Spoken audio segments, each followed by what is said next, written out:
प्रश्न 7। त्रिभुज एबीसी एक समद्विबाहु त्रिभुज है। भुजा बीसी सीए और एबी के मध्य बिंदु क्रमशः डीई और एफ हैं। सिद्ध करें कि त्रिभुज डीईएफ भी समद्विबाहु होगा। तो पहले हम इसका चित्र बना लेते हैं यहाँ पे।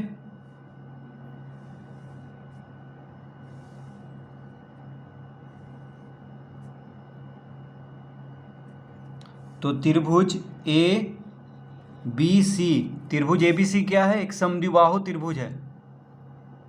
ठीक है, समद्विबाहु त्रिभुज का मतलब हुआ कि जिसका दो भुजा बराबर हो।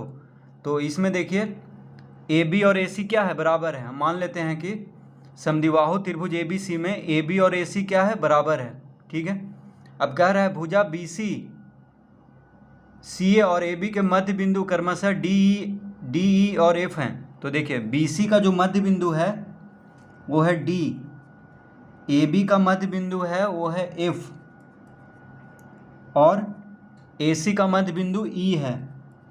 ये तीनों को मिला देंगे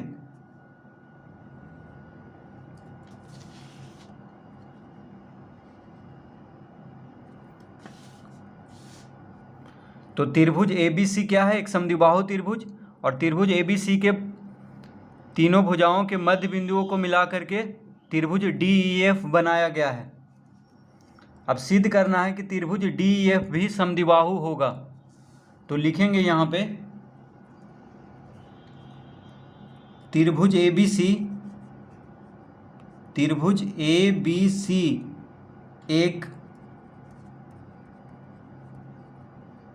समद्विबाहु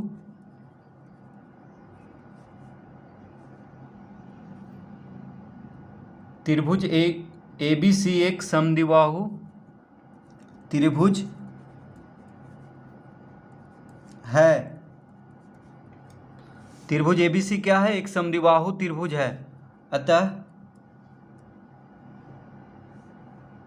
ए बी बराबर ए सी। तो ए बी सी क्या है? समद्विबाहु त्रिभुज है। तो दो भुजा बराबर होता है। समद्विबाहु त्रिभुज में क्या होता है? दो भुजा बराबर होता है। तो ए बी ए सी के बराबर है। ठीक है, ए बी जो है ए सी के बराबर है।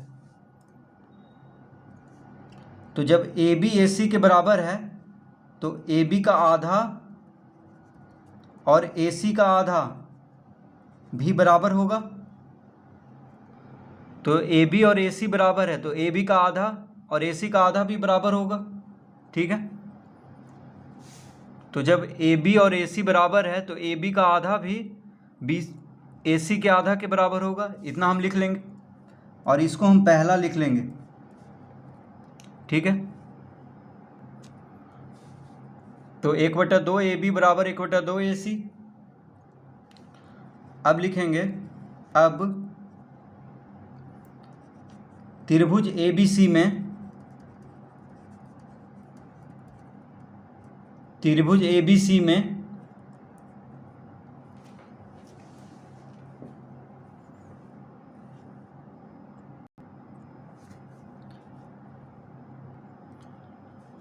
ई तथा डी,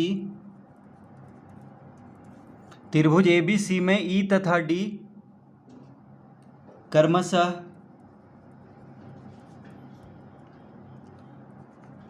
ए सी और बी सी, ए सी और बी सी के मध्य बिंदु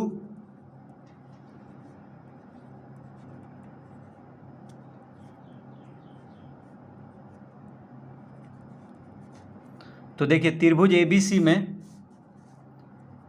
ई क्या है? ए सी का मध्य बिंदु है और डी जो है बी सी का मध्य बिंदु है। तो हम लिखेंगे त्रिभुज ए बी सी में ई तथा डी क्रमशः ए सी और बी डी का मध्य बिंदु है। तो देखिए मध्य बिंदु पर में से क्या हो जाएगा? ई डी जो होगा ए बी का आधा होगा। ठीक है, तो हम लिखेंगे अतः डी बराबर 1/2 ए बी। ठीक है, डी जो होगा ए बी का आधा होगा क्योंकि मध्य बिंदु पर में से क्या होता है? त्रिभुज के दो भुजाओं के मध्य बिंदुओं को मिलाने वाला रेखाखंड तीसरे भुजा के आधा होता है। तो देखिए ई और डी, यानी डी क्या है, त्रिभुज एबीसी के दो भुजाओं के मध्य बिंदुओं को मिला रहा है। तो डी बराबर क्या हो जाएगा, तीसरा भुजा के आधा, यानी डी बराबर हो जाएगा 1/2 AB। इसको हम दूसरा लिख लेंगे, इसको हम दूसरा लिख लेंगे। अब लिखेंगे इसी प्रकार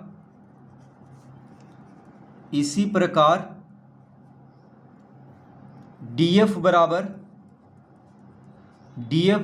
1/2 AC, इसको हम तीसरा लिख लेंगे। तो देखिए जैसे D AB का आधा है उसी तरह से DF AC का आधा होगा। तो त्रिभुज ABC में देखिए D जो है BC का मध्य बिंदु है और F जो है AB का मध्य बिंदु है। तो DF क्या होगा, AC का आधा होगा मध्य बिंदु पर में से, ठीक है। तो D हो गया AB का आधा और DF हो गया AC का आधा।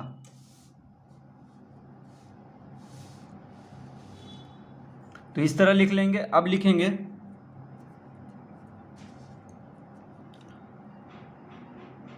अतः, तो लिखेंगे पहला कॉमा दूसरा और तीसरा से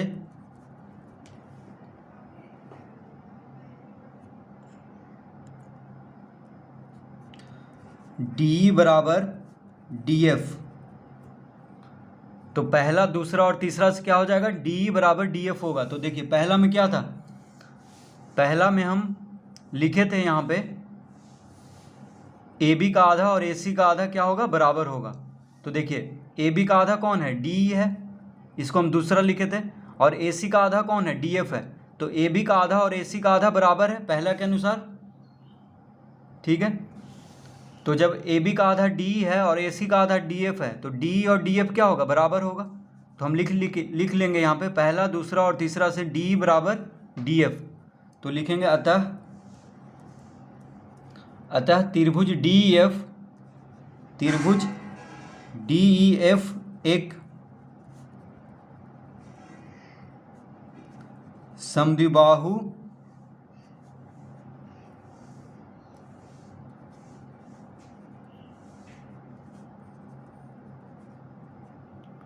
त्रिभुज DEF एक समद्विबाहु त्रिभुज है, ठीक है।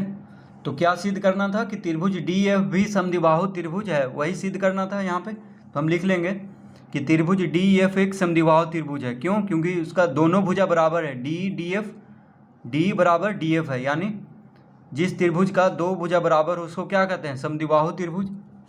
तो इस तरह से हम प्रश्न 7 को हल करेंगे।